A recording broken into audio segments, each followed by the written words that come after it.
Rama, pedang ini naga puspa. Selamatkan dia. Jangan sampai jatuh ke tangan pendekar berwatak jahat.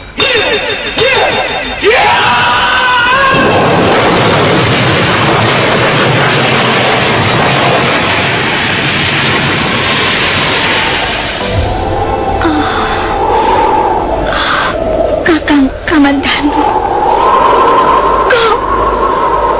kau masih juga tidak percaya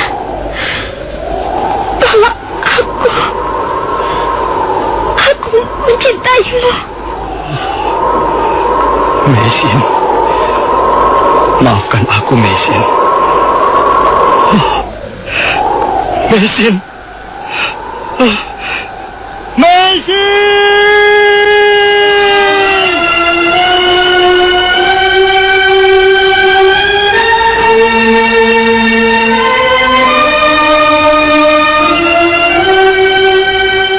Tutur Tinula.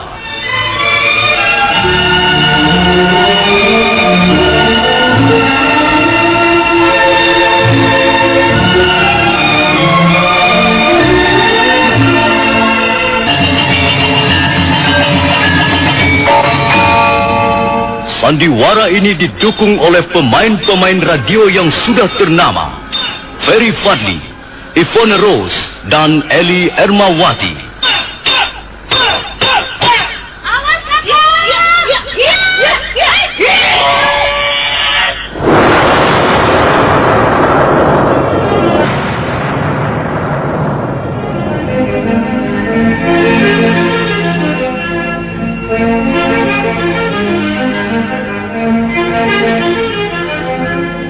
Naskah disusun dan diolah oleh S. Tijab. Hiasan musik dan sutradara C. Ispriyonoka.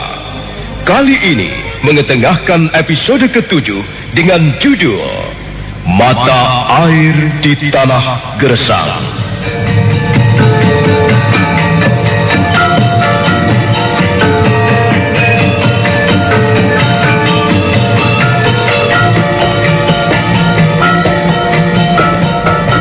Dalam seri ke-181 ini didukung oleh para pemain Ferry Fadli sebagai Arya Kamandanu, Rusli sebagai Rangga Lawe, Peter Pan sebagai Banyak Kabuk, Harpa Sakti Lubis sebagai Kebo Anabrang, Eli Ermawati sebagai Mesin, Rio sebagai Panji Ketawang, Anas Sambayon sebagai Nini Raga Runting, Marlon sebagai Kakitan Parawang, dan Asdi Suhastra pembawa cerita.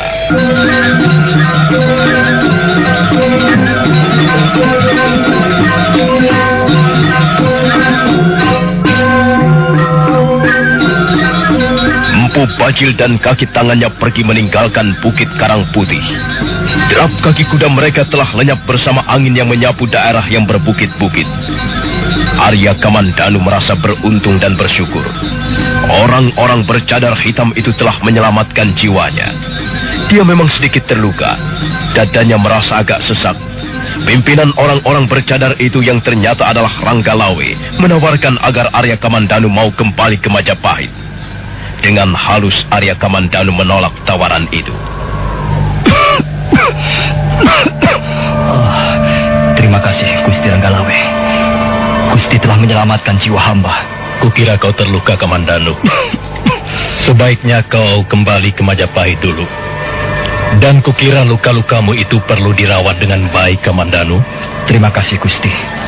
Tapi sepertinya luka hamba tidak begitu parah. Kamandanu, setidak-tidaknya kau perlu istirahat.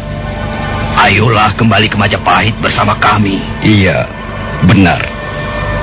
Lereng Gunung Arjuna masih cukup jauh dari sini. Kami mengkhawatirkan keadaanmu, Kamandanu. Sebaiknya memang kau kembali ke Majapahit dulu. Terima kasih Gusti. Tapi ampun Gusti, hamba tidak bisa menunda perjalanan hamba ini. Hamba harus segera sampai di lereng Arjuna. Ya, aku tahu. Kau mempunyai tekad yang besar, Kamandanu. Baiklah. Tapi sebelum kau pergi, aku ingin mendengar ketegasanmu sekali lagi, Kamandanu. Ampun Gusti. Ketegasan mengenai apa? Begini, Kamandanu. Atas nama Gusti Sang Ramawijaya, atas nama Padukuhan Majapahit, aku masih mengharap agar kau mau bergabung bersama kami. Iya, Kamandanu. Padukuhan Majapahit sangat membutuhkan orang seperti kau. Aku juga sependapat. Kau mempunyai ilmu kanuragan yang cukup tinggi, dan kemampuanmu itu bisa kau abdikan untuk suatu cita-cita yang lebih luhur. Ampun Gusti, maafkan hamba. Bukannya hamba menolak tawaran Gusti, tapi rasanya untuk sekarang ini belum saatnya hamba terjun ke dunia keprajuritan. Kamandanu, kau bisa berbuat hal-hal yang baik untuk kepentingan rakyat banyak. Dengan kemampuan yang kau miliki itu, kau bisa menolong kehidupan rakyat jelata yang selama ini menderita, Kamandanu.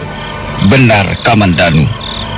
Sekarang ini, rakyat jelata hidup dalam keadaan tertindas. Apa yang menjadi hak-hak mereka telah dirampas dengan semena-mena oleh pemerintah Kediri. Mereka tidak bebas lagi bersuara, sebab mulut-mulut mereka telah dibungkam oleh ujung pedang dan mata tombak, dan corong-corong kekuasaan yang tersebar ke segala pelosok desa. Kita harus ikut berjuang, Kamandanu. Kita jangan hanya berpangku tangan. Kita harus mengikuti panggilan hati nurani kita sebagai seorang satria, Kamandanu. Ampun Gusti Ranggalawe, hamba mengerti. Rasanya hamba pun tidak rela melihat kesewenang-wenangan yang sedang melanda tanah Jawa ini. Sepertinya bunyi gamelan perjuangan itu pun sudah terdengar jelas di telinga hamba. Tapi sekali lagi hamba mohon ampun Gusti. Sebenarnya hamba tak ingin mengecewakan Gusti. Tapi, ya, apa boleh buat? Untuk sekarang ini memang hamba belum bisa memenuhi tugas tersebut. Sekali lagi mohon ampun Gusti. Iya. Baiklah, Kamandanu. Kalau memang kau keberatan, kami pun tidak bisa memaksamu. Dan hal-hal seperti ini memang tidak boleh ada unsur paksaan, Kamandanu. Tapi seandainya suatu ketika pendirianmu itu berubah, kau bisa langsung datang menemui aku di Padukuhan Majapahit. Dan pintu rumahku selalu terbuka untukmu sampai kapanpun. Terima kasih Gusti. Terima kasih atas perhatian dan penghargaan Gusti Ranggalawe terhadap hamba. Arya Kamandanu segera minta pamit untuk meneruskan perjalanannya ke lereng Gunung Arjuna. Tubuhnya segera lenyap di balik kegelapan malam.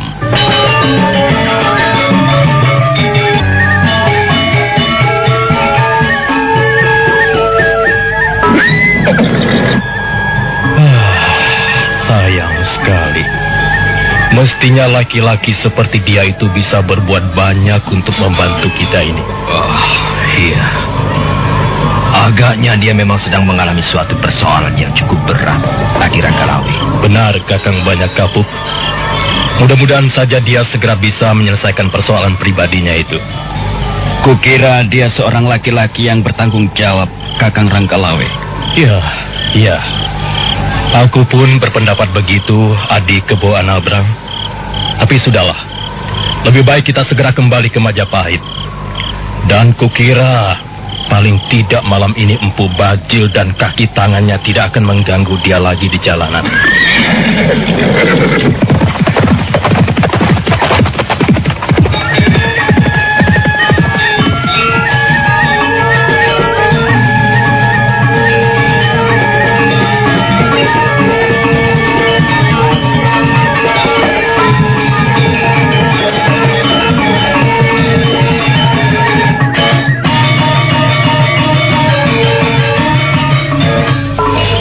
Arya Kamandanu terus menuruni Bukit Karang Putih, melewati jalanan berbatu.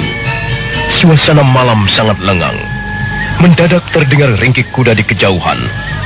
Arya Kamandanu bergegas melangkah ke arah kaki bukit dan segera mendapatkan kudanya di bawah sebuah pohon rindang. Dia menepuk-nepuk leher binatang itu sebelum kemudian melompat ke punggungnya. Dadaku masih terasa sesak. Tapi rupanya aku masih cukup beruntung. Pukulan Aji Segoro Geni yang dihempaskan pendekar cebol itu tidak telak mengenai tubuhku. Aduh, ada rasa nyeri yang menyengat di lambungku sebelah kiri. Setiap kali batuk, Lambung kiriku rasanya seperti ditusuk-tusuk pisau. Oh, apakah aku harus meneruskan perjalanan ke lereng Arjuna malam ini juga? Bagaimana kalau aku mencari tempat istirahat dulu untuk memulihkan tenagaku? Tidak. Kasihan Panji Ketawang dan Mesin. Bagaimanapun juga aku harus segera kembali ke lereng Arjuna. Apapun yang akan terjadi atas diriku.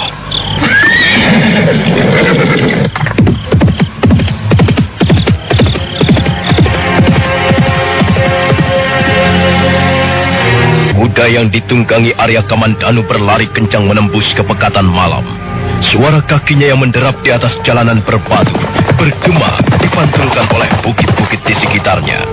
Sambil menahan rasa sakit di lambung bagian kirinya dan sebagian dadanya, Arya Kamandanu memaksakan diri untuk terus bertahan di atas punggung kudanya. Tapi belum sampai 50 pal jauhnya, dia merasakan lambung kirinya panas bagaikan disiram bara api. Dia terus berusaha untuk bertahan, tapi rasa sakit itu menguras sebagian besar cadangan tenaganya. Mendadak kepalanya terasa pusing dan tubuhnya menjadi lemas. Mendadak pandangan matanya menjadi gelap dan dia tidak ingat apa-apa lagi. Tubuhnya segera melorot ke bawah.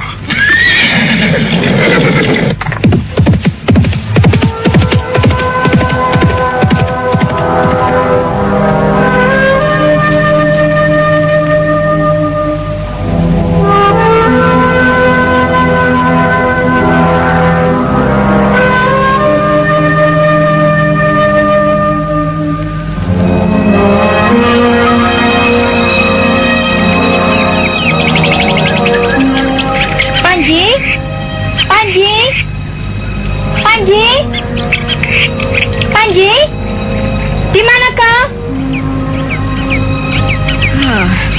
Rupanya kau di sini. Apa yang kau lakukan di sini, Panji? Tidak apa-apa, Bi. Kau sedang mengerjakan apa? Saya tidak mengerjakan apa-apa, Bi. Saya hanya duduk-duduk saja. Sejak kemarin, kulihat wajahmu tidak cerah. Kau sakit ya? Tidak, Bi. Saya tidak sakit. Kau kelihatannya murung sekali, Panji. Paman Kamandanu, kapan pulangnya, Bi? Kata Bibi hanya sebentar. Nah, rupanya kau ingat pamanmu ya? Tidak ada Paman Kamandanu. Rasanya sepi sekali, Bi. Saya jadi tidak kerasan di sini. Pamanmu sedang ada urusan penting. Nanti kalau sudah selesai, pasti dia akan pulang lagi. Kau tidak usah menunggunya. Jangan-jangan Paman Kamandanu tidak kembali lagi ke sini, Bi. Itu tidak mungkin, Panji. Paman Kamandanu sayang sekali padamu. Dia sayang pada kita. Dan dia pasti kembali pada kita. Percayalah pada Bibi. Sudahlah, Panji. Kau jangan terlalu memikirkan pamanmu. Lebih baik kita hidup apa adanya. Nah, sekarang ayolah ikut Bibi. Kemana, Bi? Kita sudah kehabisan air bersih. Ayolah kita ke pancuran di belakang sana untuk mencari air bersih. Kau ambil tempayan-tempayan bambu itu ya. Nah, tunggulah Bibi di depan. Baik, Bi.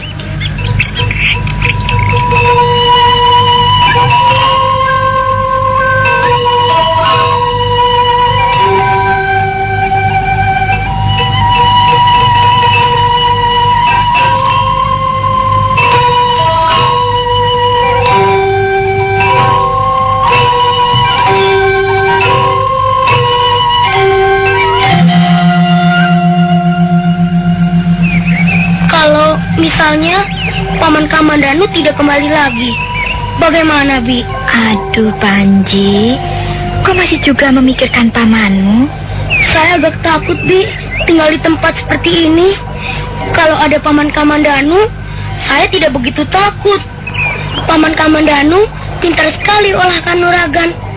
Kalau ada bahaya mengancam, pasti Paman Kamandanu akan melindungi kita, Bi. Tapi, kalau Paman Kamandanu tidak ada, bagaimana? Siapa yang akan melindungi kita? Panji, walaupun Paman Kamandanu tidak ada bersama kita, masih tetap ada yang akan melindungi kita. Siapa, Bi? Sang Yang Widi. atau penguasa seluruh alam semesta inilah yang akan melindungi kita. Siapa Sang Hyang Widi itu, Bi? Dialah yang menguasai seluruh alam semesta ini. Dialah yang akan menentukan nasib manusia. Sekalipun kita kuat, sekalipun kita dilindungi oleh orang-orang kuat, tapi kalau Sang Hyang Widi tidak menghendaki, pastilah bahaya itu akan dapat menerkam kita juga. Nah, sudahlah Panji. Nanti, setelah kau menjadi dewasa, kau pasti akan lebih mengerti soal ini. Sekarang, kau harus percaya pada Bibi. Jangan lagi menanyakan pamanmu. Percayalah bahwa pamanmu tidak akan melupakan kita. Nah, bagaimana? Itu lihat, gentong-gentong bambumu sudah penuh semua. Ayo, angkatlah ke tepi. Berat sekali, Bi. Airnya penuh soalnya. Tunggu sebentar, Panji. Ayolah, kita angkat bersama-sama. Kau di sebelah sana, Bibi di sebelah sini. Nah, kau siap? Pelan-pelan saja, Bi. Nanti airnya tumpah. Ayo, terus Panji. Terus, ke sebelah sana. Iya, ke sebelah sana. Ada apa, Bi? Ada apa? Perutku sakit sekali, Panji. Aduh, tunggu sebentar. Istirahat sebentar. Airnya terlalu penuh, Bi. Lebih baik kita buang saja separuh. Tidak usah. Tunggu saja sebentar. Ayo, kita angkat lagi. Hati-hati ya. Iya, Bi. Pelan-pelan saja, Bi.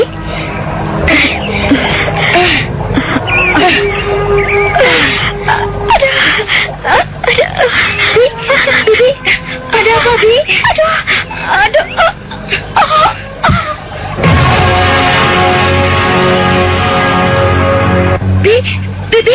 Bi. Oh, ada apa dengan Bibi Mesin? Dia tiba-tiba saja terjatuh. Oh, bagaimana ini? Apa yang harus kulakukan? Bibi. Oh, apa yang harus aku lakukan? Aku tidak bisa menolong Bibi Mesin. Oh, Bibi.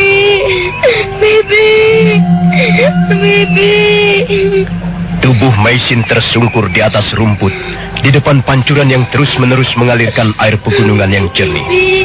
Anak kecil itu tidak tahu apa yang harus dilakukan untuk menolong bibinya. Dia hanya menangis sambil terus-menerus berusaha membangunkan bibinya. Tapi agaknya usahanya itu sia-sia saja, karena Mesin tetap tidak bergerak sedikit pun juga. Wajahnya pucat dan kedua belah matanya terpejam. Mendadak Paji Ketawang bangkit dan dia berusaha mengangkat tubuh bibinya. Bocah kecil itu, karena tenaganya yang masih lemah, akhirnya hanya bisa menyeret sedikit demi sedikit tubuh Mesin ke arah sebuah lempengan batu. Bibi.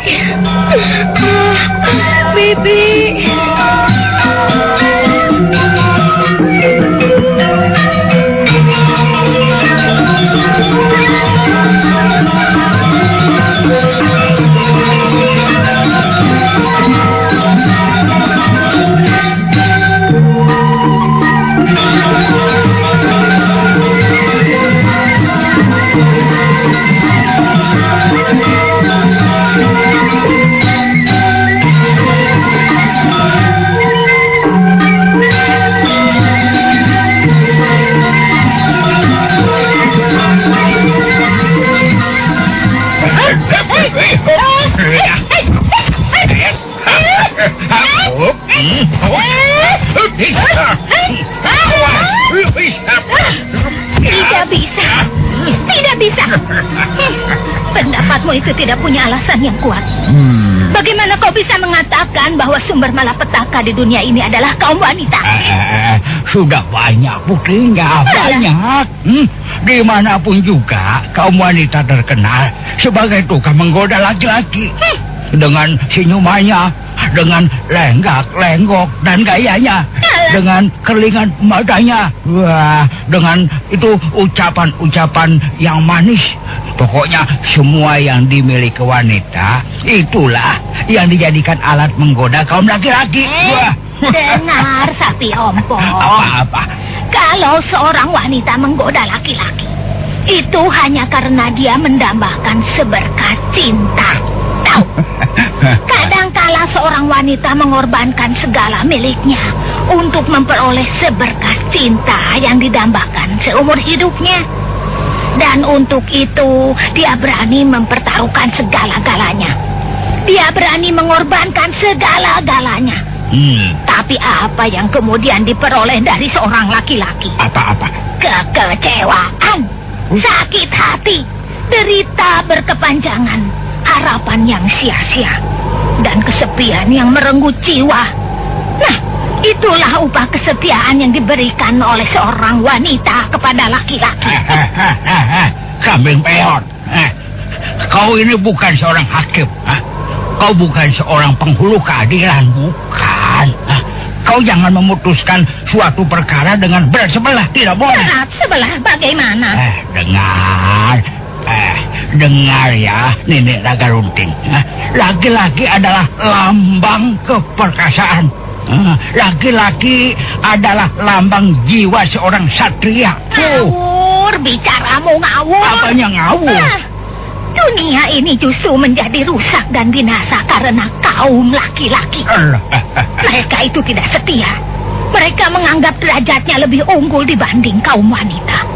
Dan rata-rata mereka tidak bertanggung jawab. Mereka hanya mau enaknya saja. Lihatlah buktinya. Merekalah yang menimbulkan adanya peperangan. Merekalah yang saling berebut kekuasaan. Dan setelah berkuasa, apa yang lalu mereka kerjakan?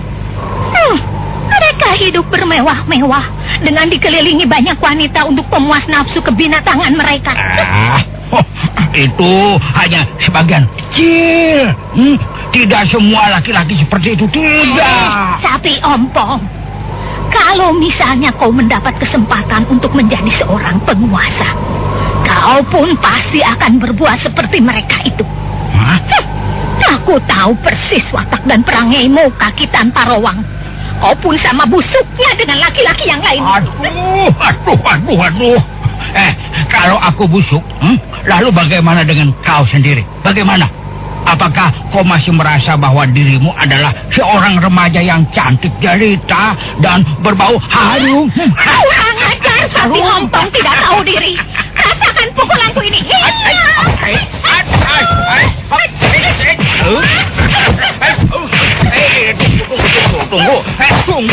Tunggu dulu. Lihat, ada yang mengintip kita. Kurang ajar. Siapa? Apakah orang itu tidak mempunyai pekerjaan lain? Rupanya dia tidak tahu bahwa mengintip orang itu pekerjaan yang tidak sopan. Tidak tahu adat dan tata krama. Orang seperti itu perlu dihajar.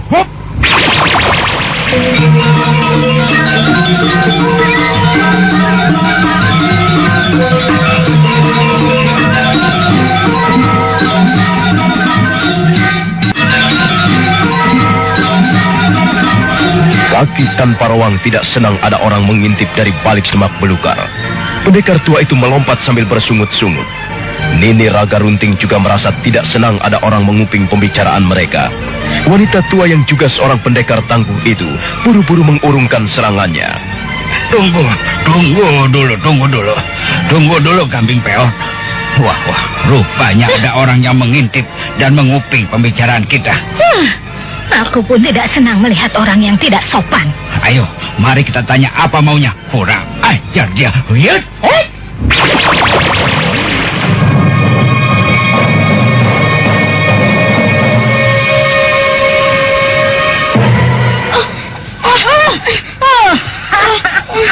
Jabang bayi, kiranya kau bocah kecil.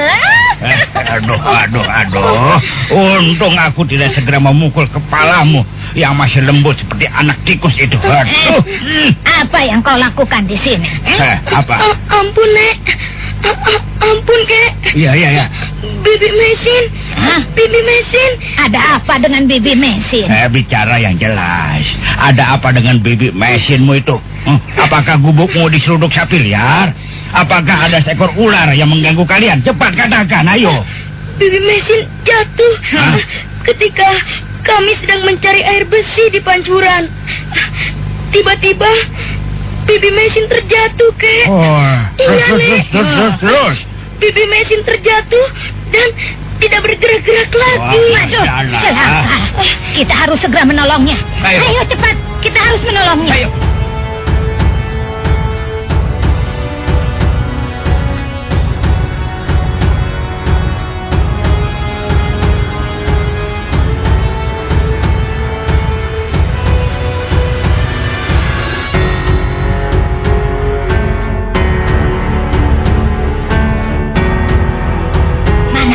Mana bibimu itu? Mana? Mana? Oh, kok sekarang tidak ada di sini? Bocah, kau jangan main-main ya. Iya. Kau jangan mempermainkan kami yang sudah tua ini. Tidak, Kek. Saya tidak main-main kok. Tadi Bibi Mesin saya baringkan di atas lempengan batu ini. Tadi Bibi jatuh di sebelah sana. Lalu saya seret kemari. Mari ini. Iya, tapi kok sekarang Bibi Mesin tidak ada? Oh, apakah sudah lama kejadiannya? Iya, sudah agak lama juga, Nek. Tadi saya kebingungan sekali. Saya tidak tahu apa yang harus saya lakukan. Saya panggil-panggil, Bibi Mesin tidak mau menyaut, tidak mau menjawab, tidak bergerak-gerak. Lalu saya berlari ke sana kemari untuk mencari pertolongan, Nek. Untuk saya dapat menemukan nenek dan kakek. Bagaimana dengan Bibi Mesin, Nek? Bagaimana dengan Bibi Mesin, Kek? Mana aku tahu. Alah, sudah. Lebih baik kita cari saja Bibi Mesinmu itu.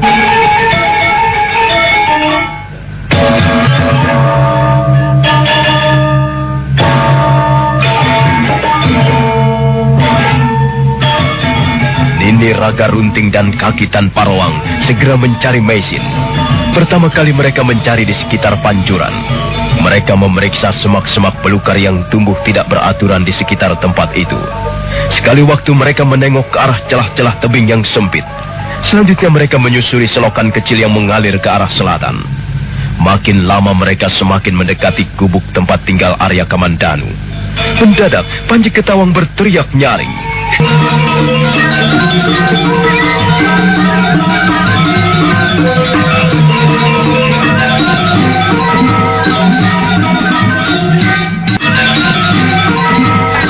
Saudara pendengar, bagaimanakah kisah selanjutnya? Nantikan saja lanjutan kisah Tutur Tinular ini dalam seri berikutnya. Sampai jumpa.